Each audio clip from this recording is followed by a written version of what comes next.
conviction en tant qu'RH, mais pas uniquement en tant qu'RH, aussi dans la vie, c'est qu'on peut apprendre de tout en permanence, quel que soit l'élément, la personne, l'environnement qui nous transmet une information. On est capable de le transformer en savoir, en micro-savoir, et ensuite de le faire sien pour le rendre compétence. En tant qu'RH, on se doit de garantir à l'entreprise la disponibilité des compétences pour mener à bien le plan stratégique et nos objectifs business. On ne peut pas se contenter de faire uniquement une promesse à l'entreprise. En miroir, on fait une promesse aux collaborateurs, c'est de garantir leur employabilité. C'est de renforcer leurs compétences au quotidien. Et ça passe par une stratégie de transformation par la compétence. On a une conviction chez Intermarché Netto, c'est que ce sont les collaborateurs qui sont notre facteur clé de succès.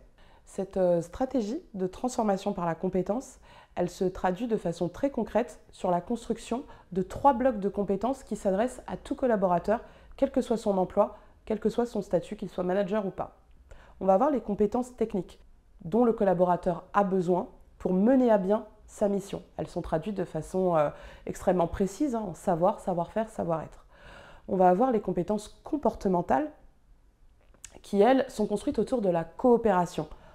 3 typologies de compétences, celles qui nous permettent de penser et diriger notre activité, celles qui nous permettent de mobiliser le collectif et d'être un acteur du collectif, puisqu'on a manager et collaborateur dans ce référentiel, et enfin, développer, engager l'individu, être acteur de son propre développement de compétences.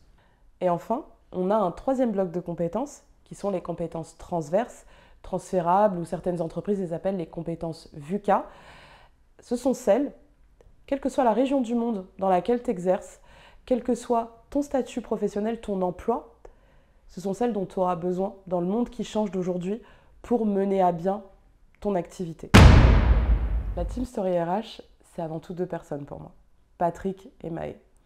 C'est un binôme avec qui tout est évident. Évident parce qu'on a d'abord construit toute l'histoire qu'on raconte, notre histoire de la transformation ensemble, et on avait vraiment la sensation de parler la même langue. On s'est compris tout de suite. Donc il y a une évidence. Et puis Story RH, quand je dis c'est évident, c'est les podcasts. C'est pas parce que c'est simple que c'est évident qu'il ne faut pas le dire.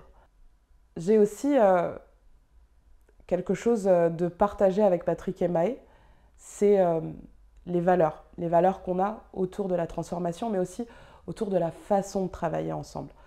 Ça a toujours été extrêmement fluide et c'est lié aussi à la conviction que j'ai, celle qu'on peut apprendre de tout en permanence.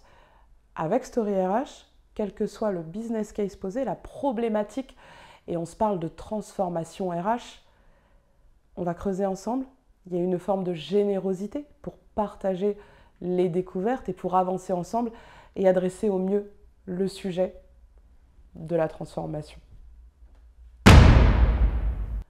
Parce qu'on peut bosser sans se prendre la tête, en rigolant et en délivrant.